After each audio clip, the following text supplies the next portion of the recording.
Gamers is not what I expected.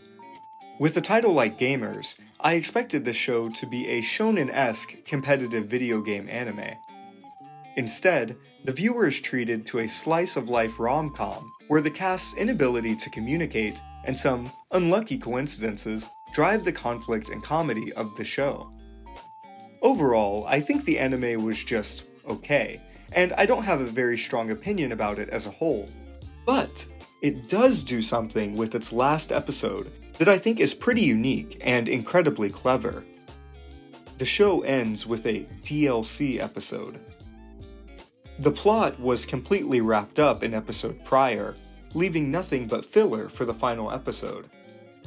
While I know that filler episodes can get a lot of hate from viewers, I think this situation is different. The episode itself is enjoyable, and it actually plays an important role in the structure of the season as a whole.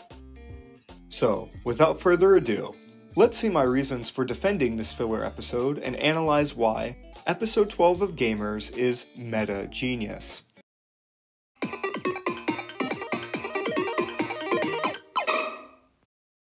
The episode opens with an overdramatic backstory for a side character that is barely in the show. He is ridiculously good at video games, and has mysterious connections to a secret organization running suspicious experiments.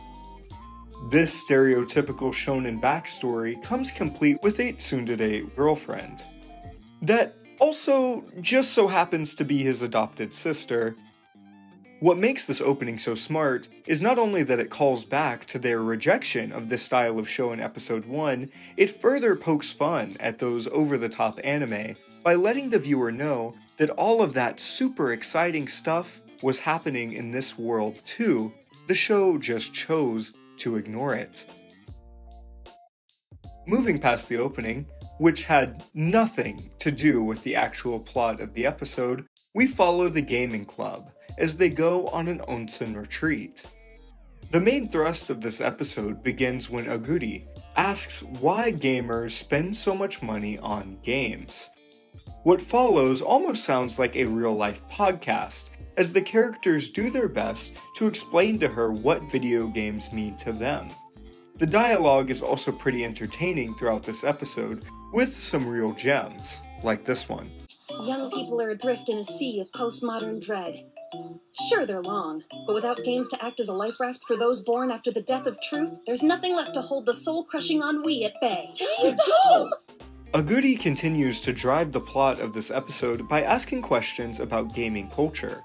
She isn't a gamer herself, and is only part of the group because of her boyfriend. Throughout the episode, the characters go into many different aspects of video games that may be confusing for someone that doesn't play them. Why do people put up with such expensive prices? Why do people keep playing games that frustrate them? Or, how are gacha games so addicting? The show's dialogue is also sharp, keeping the conversations fun with witty insight, jokes, and comedically self-aware dialogue.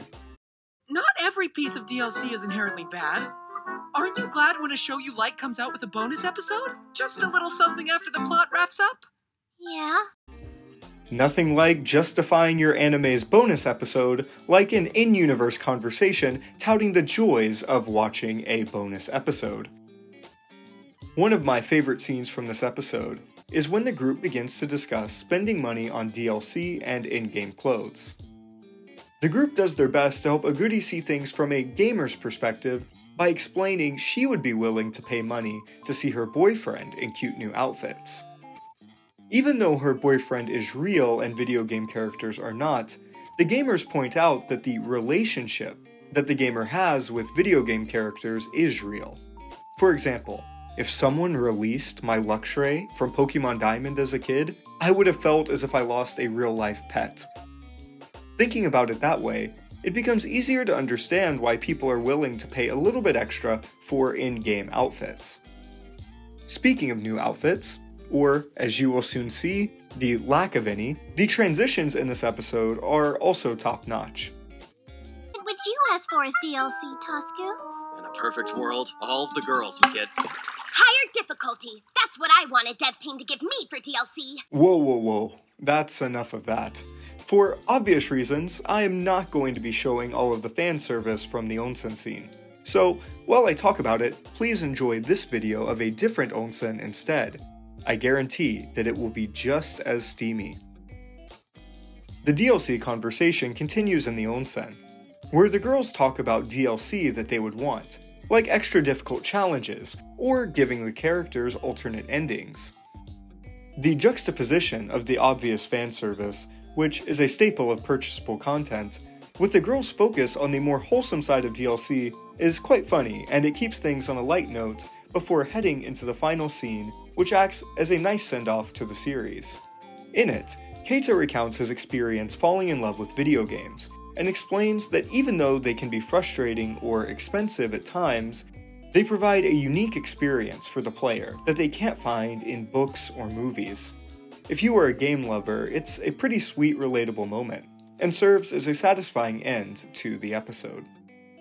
Beyond just the plot, I also like the way this episode functions in the context of the season as a whole.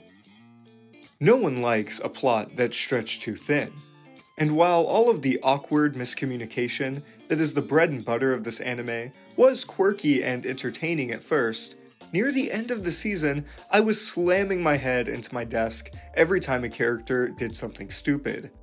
So, I'm glad they didn't try to have another plot-focused episode, and instead opted for an earlier finale. I didn't feel cheated at having a filler episode at the end of the season. Instead, I thought it was refreshing to enjoy the characters and their shenanigans one last time before the season ended. Because the plot had resolved, it allowed the characters to hit new comedic beats and explore the new status quo of the show brought about by the season finale. Now, I don't think every anime should take this approach, but it definitely has its uses, especially for the slice of life genre. And if the alternative is a show stalling or forcing itself into convoluted knots in an attempt to lengthen its runtime, I'll take a fun filler dessert episode any day.